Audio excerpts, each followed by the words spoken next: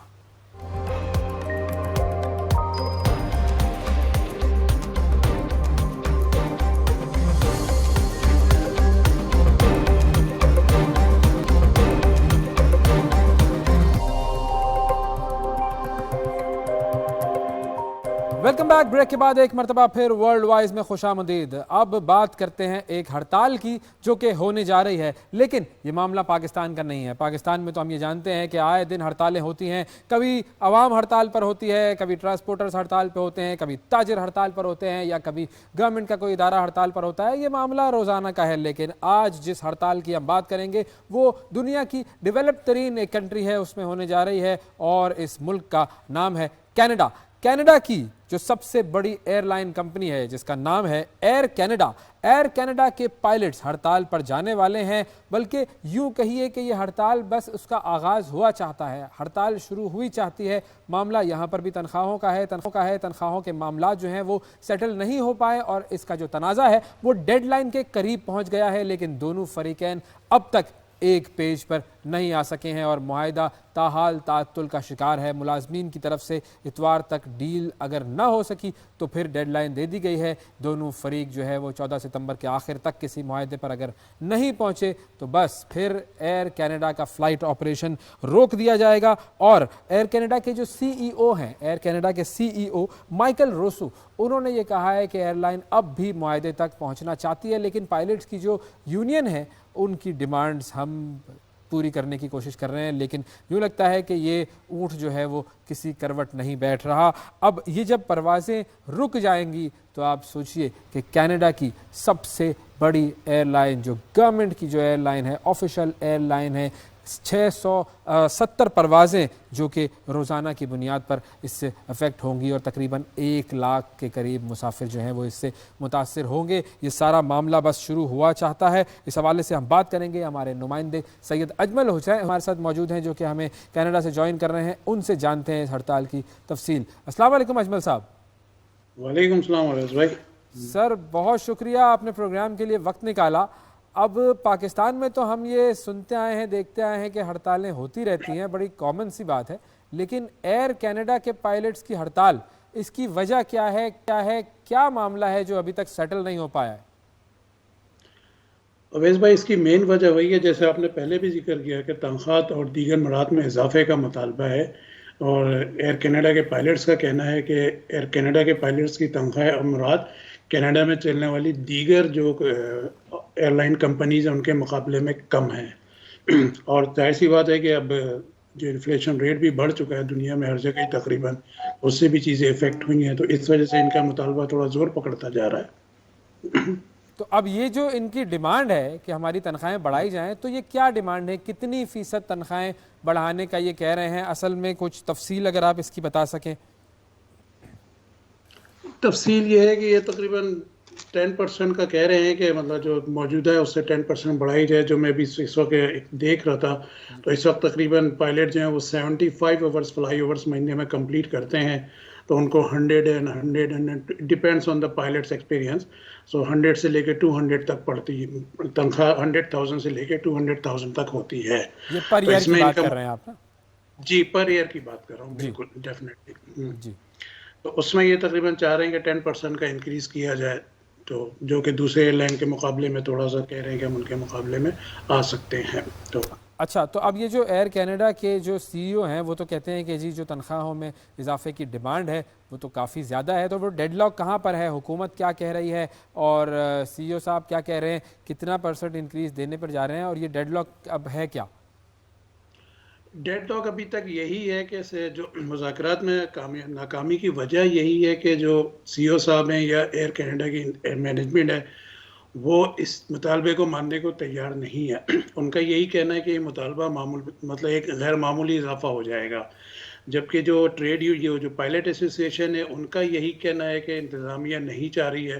انتظامیہ کا اس میں کارپوریٹ لالچ ہے اور وہ اپنے منافع کی جو شرح ہے اس کو کم نہیں کرنا چاہ رہے ہیں. اور یہ بھی ایک تاثر ہے کہ ایئر کینیڈا جو اپنے منافع کو جگہ جگہ پوسٹ کر رہی ہے, مطلب ڈسپلے کر رہی ہے, تو ان لوگوں کو اندازہ ہے کہ منافع کتنا ہے. تو اس وجہ سے بھی یہ ڈیڈ لاک برقرار ہے کہ ان کا یہ کہنا ہے کہ تنخواہ میں معمول سے زیادہ کا اضافہ ہے جو کہ ایئر لائن برداشت نہیں کر سکتی.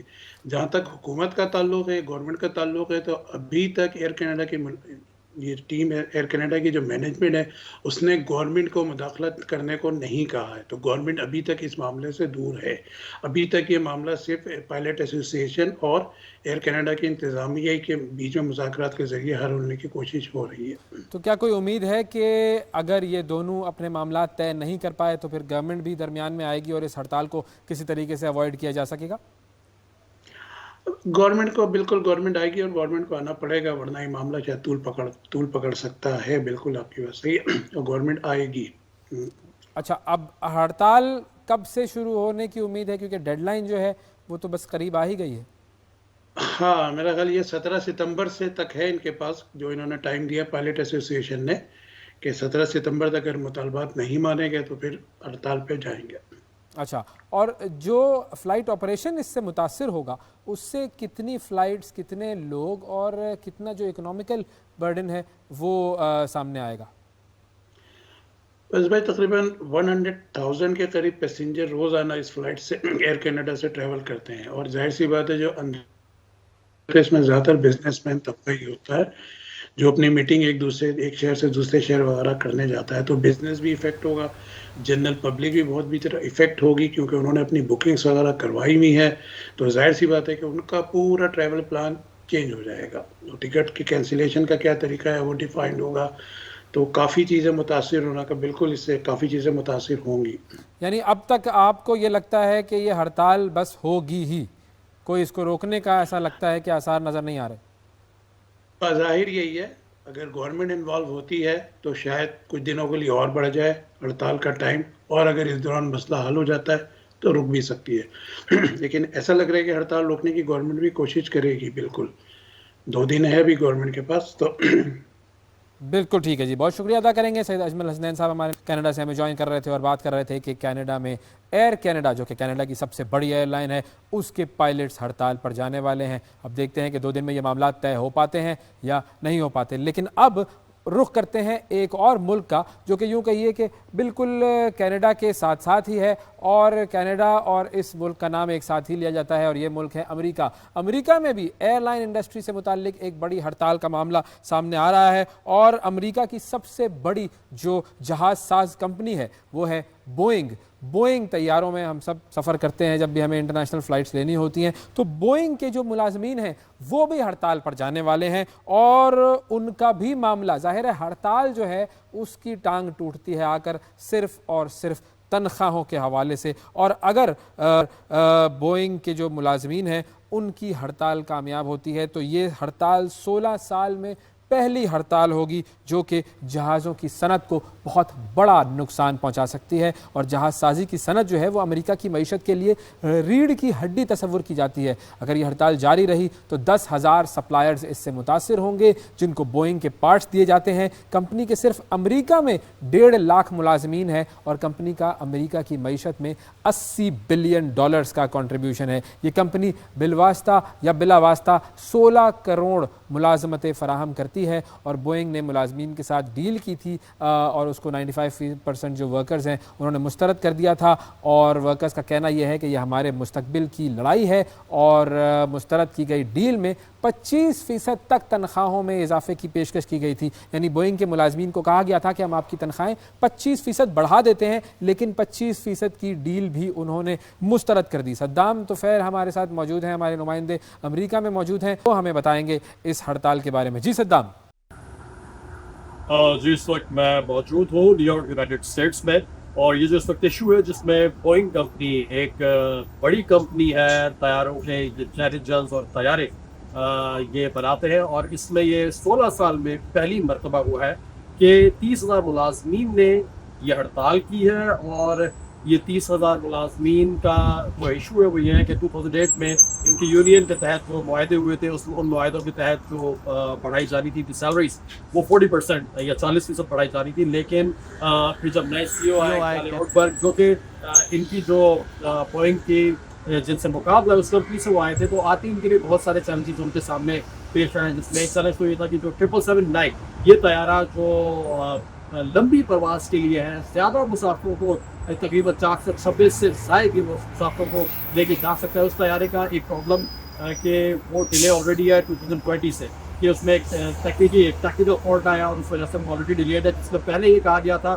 کہ 2021 تک یہ آ جائے گا, لیکن وہ اب تک اس کو پراپر لانچ نہیں کر پائے. 4 طیارے تھے جن میں سے 4 کے کوئی ٹیکنیکل اس کا پرابلم آئی. اس کے بعد پھر اب یہ ہڑتال کا ہو جانا, یہ ہڑتال بھی ایک مربوط نظام کے تحت, یہ ایسا نہیں کہ ایک طرف سے کال دینے چاہیے یہاں سے ایک مربوط نظام ہے. یہ ممبرز ہیں IAF جو ان کی انٹرنیشنل ایسوسیشن ہے, اور پھر باقاعدہ ووٹنگ کی گئی. ووٹنگ میں 96% یعنی 96% ووٹس جو ہے وہ ہڑتال کے حق میں گئے, کہ جہاں پر ان 30,000 ملازمین کا یہ کہنا ہے کہ وہ انہیں قبول نہیں ہے کہ ان کو 25% ان کی تنخواہ میں اضافہ کیا جائے, ان کی تنخواہ میں 40% یعنی 40% اضافہ ہونا چاہیے. اسپیشلی جو بوئنگ کا جو مین جہاں پر یہ تیار ہوتے ہیں وہ سیاٹل اور پورٹلینڈ کے علاقے ہیں, وہاں پر یہ ملازمین ہیں. اور جو CEO ہے یہ ظاہر ہے کہ بوئنگ کمپنی کے کمپیٹیٹر تھے, باہر سے آئے اور آتے ہی انہیں اس طرح کے چیلنجز کا سامنا کرنا پڑا. ایک اور پرابلم کہ اس سال اب تک بوئنگ کمپنی کو $58 بلین کا نقصان ہو چکا ہے آلریڈی, اور فرائیڈے کو جب یہ ہڑتال کی کال دی گئی تو 3.8% شیئر مارکیٹ میں بوئنگ کے شیئر گر گئے. اور اگر اسی طرح سستا چلتا رہا تو بوئنگ کو پہلے سے بہت سی مشکلات کا سامنا ہے, بوئنگ کمپنی کی مشکلات میں اضافہ ہوگا. اس وقت مینجمنٹ کی کوشش یہی ہے کہ کسی طرح ملازمین کو مطلب ایک ٹیبل ٹاک کے ذریعے دوبارہ ملازمین اپنا کام جوائن کرے, کیونکہ جیسا کہ میں نے آپ کو پہلے بھی بتایا کہ ایک تو اسپیشلی جو بوئنگ کے سب سے بیسٹ انجنس ہیں جیٹ انجنس 737 وہ یہاں پر تیار ہوتے ہیں. اس کے ساتھ ساتھ 777-9 کا ایشو ہے جو بوئنگ کا, جو یہ آلریڈی تاخیر کا شکار ہے, اور اب مزید تاخیر ہو سکتی ہے. بوئنگ کمپنی اس وقت بہت زیادہ جسے کہتے ہیں ایک دباؤ میں ہے, اور اگر فوری طور پر اس کا حل نہ نکالا گیا تو بوئنگ کمپنی کو ناقابل تلافی نقصان کا سامنا کرنا پڑے گا. بہت شکریہ صدام آپ کا، آپ نے تفصیلات سے ہمیں آگاہ کیا۔ ناظرین یہاں پر ہمیں لینا ایک چھوٹا سا وقفہ، وقفے کے بعد دوبارہ حاضر ہوں گے۔ یہ ہے ورلڈ وائز، ہمارے ساتھ رہیے۔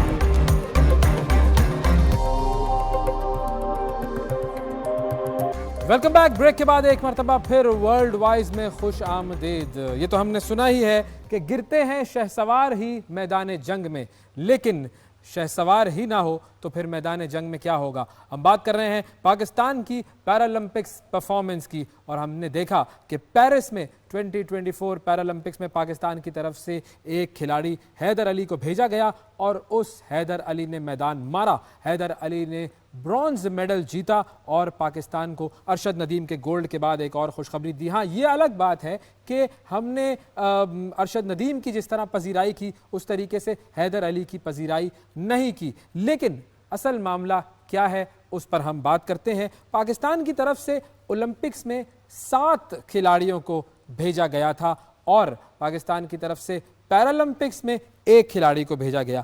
اب یہ تعداد جو ہے یہ اتنی کم کیوں ہے؟ یہ معاملہ جو ہے اس پر ہمیں نظر ڈالنی ہے، اور یہ جو 7 کھلاڑی ہم نے اولمپکس میں بھیجے، 1 کھلاڑی پیرالمپکس میں بھیجا، اس کی وجہ یہ نہیں ہے کہ پاکستان میں ٹیلنٹ کی کمی ہے، پاکستان میں کھلاڑیوں کی کمی ہے، نہیں، ایسا نہیں ہے۔ مسئلہ یہ ہے کہ پاکستان میں توجہ کی کمی ہے، اور یہ توجہ ہمیں کہاں نظر آتی ہے یہ ہم دیکھتے ہیں۔ زیادہ دور نہیں جاتے، ہمارے پڑوسی ملک کی بات کرتے ہیں، بھارت کی۔ جی، بھارت کا پیرالمپکس میں 1 میڈل سے شروع ہونے والا سفر اب 29 میڈلز تک پہنچ چکا ہے۔ بھارت نے 2008 میں پیرالمپکس میں 1 میڈل جیتا، 2016 میں یہ میڈلز 4 ہو گئے، 2020 میں ٹوکیو پیرالمپکس میں بھارت نے 20 تمغے جیتے، اور پھر پیرس پیرالمپکس میں 29 تمغوں کی تعداد پر پہنچے۔ اور پیرس پیرالمپکس میں کئی ایسے لمحات آئے جب بھارت کا سینہ چوڑا ہوا، جب شیتل دیوی نے بغیر بازوؤں کے تیر اندازی کا مقابلہ جیتا،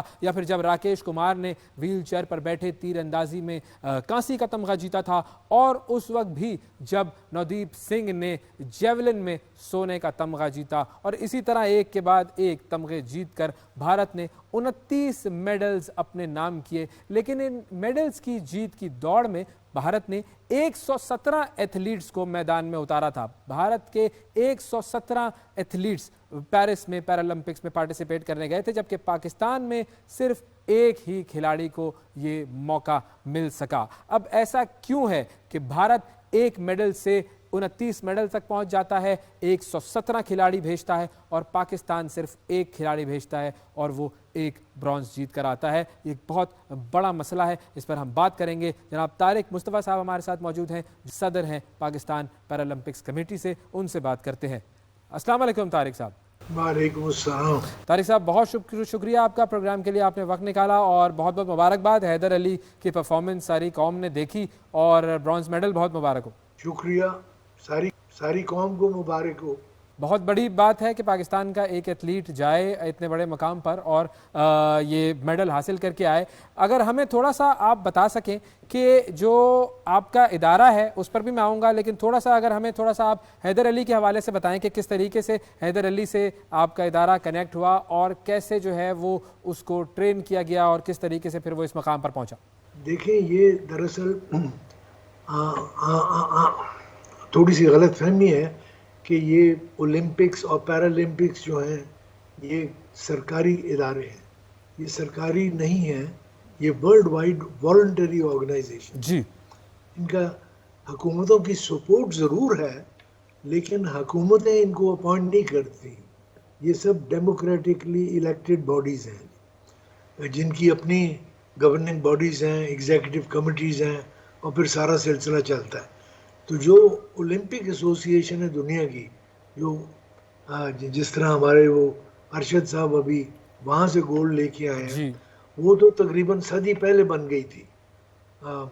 لیکن معذور افراد کی جو آرگنائزیشن ہے ہمارے والی، انٹرنیشنل پیرالمپکس، یہ کوئی 60 سال پہلے جنگ عظیم کے بعد یہ بنی تھی۔ بالکل ٹھیک۔ اور پاکستان کے اندر اس کا وجود 1998 سے شروع ہوا تھا، جب کچھ ہم افراد نے مل کے یہ کہ بھئی معذور افراد کے لیے بھی مواقع ہونے چاہیے، تو طارق صاحب یہ جو تو پیرالمپکس کمیٹی ہے اس کو گورنمنٹ کتنا سپورٹ کرتی ہے اور کیسے سپورٹ کرتی ہے؟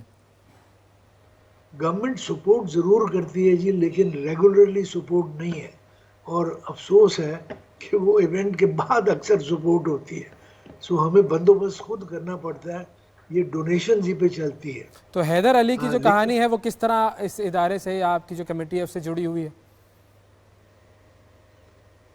مطلب ہم تلاش کرتے ہیں کہ ایسے معذور افراد جو ایتھلیٹکس میں اور مختلف جو ایونٹس ہیں اس میں ساری چیزیں شامل ہیں، badminton, wheelchair tennis, judo, دیکھیں معذور افراد ہر چیز کر سکتے ہیں جو کہ عام جیسے کہتے ہیں ہمارے جیسے لوگ کر سکتے ہیں، صرف ان کو مواقع فراہم کرنے ہیں۔ سو ہمارا کام پھر یہ ہے کہ اصولی طور پہ تو یہ ہماری شاخیں ہونی چاہیے ہر ڈسٹرکٹ لیول پہ، ہر پروونس پہ، اور پاکستان کے اندر کمپٹیشن ہونی چاہیے، لیکن افسوس ہے کہ ہم وہ سلسلہ قائم نہیں کر پائے کیونکہ ہمارے پاس ریسورسز نہیں ہیں۔ تو وہ بڑی ریسورسز مشکل جو سے ہیں ان ریسورسز کی اگر ہم بات کریں تو وہ ریسورسز جی، حکومت کی طرف سے دی جاتی ہیں یا نہیں دی جاتی؟ میں نے عرض کیا نا کہ حکومت کی طرف سے منیمل ملتی ہیں جی، جیسے کہتے ہیں ریگولرلی ان ایڈوانس سسٹمیٹکلی نہیں ملتی۔ مثال کے طور پہ ہمیں ابھی تک آفس بھی نہیں ملا ہوا، ہم نے درخواست کی ہوئی ہے، اب سپورٹس بورڈ نے بھی وعدہ کیا ہے کہ پاکستان سپورٹس کمپلیکس میں اسلام آباد میں ہمیں ایک کمرہ دے دیا جائے گا، ابھی تک ہم اپنے مطلب گھروں سے یا اپنے جگہ کرائے لے کے دفتر بنایا ہوا ہے۔ تو یہ جو معاملات ہیں یہ کیوں رکتے ہیں، وجہ کیا ہوتی ہے؟ دیکھیں وجہ معاشرے کی انٹرسٹ کی بات ہے جی ساری، میں صرف حکومت کو نہیں بلیم کروں گا، اوور آل معاشرہ اس طرف کہاں توجہ دیتا ہے۔ ہمارا بھی رخ زیادہ اس لیے ہوا کہ ہمارے خاندان کے اندر معذور ہے، میری سب سے چھوٹی بیٹی جو ہے وہ معذور ہے، تو اس کی وجہ سے پھر آپ انٹرسٹ لیتے ہیں، ان کا خیال رکھتے ہیں، اور پھر ان کے لیے جب مواقع دیکھتے ہیں کہ دنیا کے اندر بھی ایسی چیزیں ہو رہی ہیں، یہ پاکستان کی بات نہیں ہے، سارے جو ہمارے ڈیولپنگ کنٹریز ہیں، ہندوستان لے لیں، سری لنکا، نیپال، بنگلہ دیش، بدقسمتی سے سب کا یہی حال ہے۔ اچھا، اب آپ نے چونکہ بھارت کا نام لیا تو اسی بات پر آ جاتے ہیں کہ بھارت نے پیرالمپکس میں 2008 میں ایک میڈل جیتا تھا، انہوں نے اس پر کام کرنا شروع کیا اور اس مرتبہ انہوں نے 29 میڈلز جیتے ہیں، تو یہ ایک پروگریشن ہمیں نظر آئی کہ کس طریقے سے پازیٹیو ڈائریکشن میں انہوں نے کام کیا اور ریزلٹس اچیو کیے۔ تو انہوں نے ایسا کیا کیا ہے کہ جس کی وجہ سے ان کو اتنے پازیٹیو ریزلٹس ملے ہیں؟ میں نے عرض کیا نا کہ سلیکشن پروسیس ہے، ٹریننگ ہے ایتھلیٹس کی، دیکھیں نا ہر چیز کو چمکانا ہوتا ہے، بات تو ساری اس پہ۔ میں سمجھتا ہوں کہ حیدر علی کے پاس پوٹینشل ہے کہ وہ ورلڈ بیٹر ہو سکے، ورلڈ ریکارڈز، لیکن اس کے لیے ورلڈ لیول کی کوچنگ چاہیے۔ اب پاکستان کے اندر وہ کوچنگ ہی میسر نہیں ہے، ہم جتنی بھی کوشش کر لیں ایسے لوگ جن کو وہ تجربہ ہو اس لیول کا، سو اگر یہ 2-3 میٹر اور اپنی تھرو بڑھا سکتا تو اس سے بھی بہتر ریزلٹس آ سکتے ہیں، لیکن ہم اس قابل نہیں تھے کہ اس کے لیے انٹرنیشنل کوچنگ کا بندوبست کر سکیں۔ تو اب جب حیدر علی صاحب جو ہیں وہ جیت کر آئے ہیں برونز میڈل، تو اس کے بعد حکومت کی طرف سے کوئی نظر کرم ہونے کی امید؟ یقیناً جی امید ہے، اب ہم 18 تاریخ کو ایک فنکشن بھی کر رہے ہیں، اور ہمارے جو محبوب صاحب ہیں انشاءاللہ وہ شامل ہوں گے، اور ان کے سامنے ہم اپنی ویسے لکھ کے بھی ہم نے بھجوا دیا ہوا ہے۔ دیکھیں گورنمنٹ کے مسائل آپ مجھ سے بہتر سمجھتے ہیں، اس وقت تو ملک مسائل میں گھرا ہوا ہے، لیکن کوئی وجہ نہیں، تھوڑی سی بھی اگر توجہ کی جائے تو ہم ہر چیز اپنی امپروو کر سکتے ہیں، اور اس میں پیرالمپکس کی کارکردگی بھی شامل ہوگی۔ ٹھیک ہے طارق صاحب، فائنلی میں صرف یہ پوچھنا چاہوں گا آپ سے کہ پیرالمپکس میں شرکت کے لیے یہ جو سلیکشن پروسیس ہوتا ہے، سلیکشن کرائٹیریا ہوتا ہے کہ پاکستان سے کون جائے گا اور کیسے جائے گا، اس کا کیا طریقہ کار ہو سکتا ہے؟ اس کا طریقہ کار جی سوللی پرفارمنس ہے، اس ایونٹ میں آپ کی تھرو یا آپ کی گیم کیسی ہے بمقابلتاً باقیوں کے۔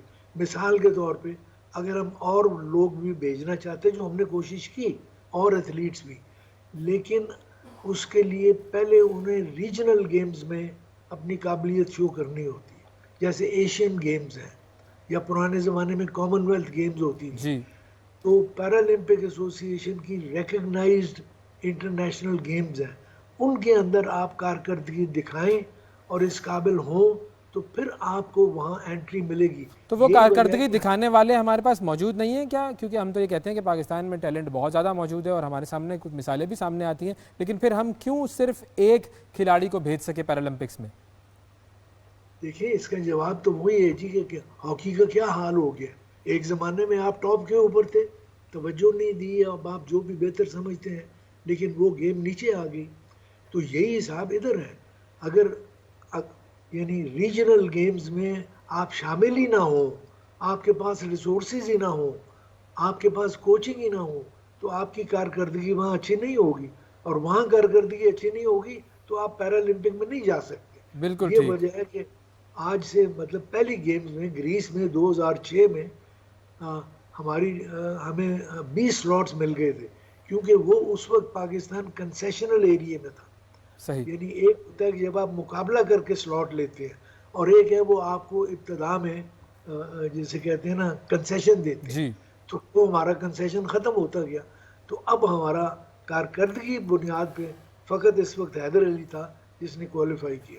بالکل ٹھیک. بھی بہت شکریہ ادا کریں گے جناب طارق مصطفیٰ صاحب ہمارے ساتھ موجود تھے، پیرالمپکس کمیٹی کے صدر. اور معاملہ جو ہے وہ صرف یہیں پر آ کر رک جاتا ہے کہ توجہ، ہمارے پاس مسئلہ صرف اور صرف توجہ کا ہے. ہم جانتے ہیں کہ ہمارے ملک میں ٹیلنٹ ہے، ہم جانتے ہیں کہ ہمارے ملک میں ایسے لوگ موجود ہیں جو کہ دنیا میں کسی بھی مقام پر جائیں گے وہ پرفارم کریں گے. اس کی مثالیں ہمارے سامنے ارشد ندیم کے صورت میں سامنے آتی ہیں یا حیدر علی کی صورت میں سامنے آتی ہیں. لیکن صرف ایک معاملہ ہے کہ ہم نے توجہ نہیں دی ان لوگوں پر بھی، ان اداروں پر بھی. اور پاکستان سپورٹس بورڈ پر یہ ایک بہت بڑا سوالیہ نشان ہے کہ ایک ایسا بورڈ، ایک ایسا ادارہ بنا ہوا ہے جس کا کام صرف اور صرف یہ ہے کہ وہ سپورٹس پرسنالٹیز کو ڈیولپ کرے اور ڈیولپ کر کے انہیں لے کر جائے، ساری دنیا میں پریزنٹ کرے، اور پھر وہ سارے جو کھلاڑی ہیں پاکستان کے وہ تمغے جیت کر آئیں اور ملک کی شان کو دنیا میں بڑھائیں. لیکن اگر کوئی ادارہ یہ کام نہیں کر سکتا تو پھر اس کے وجود کا کیا فائدہ؟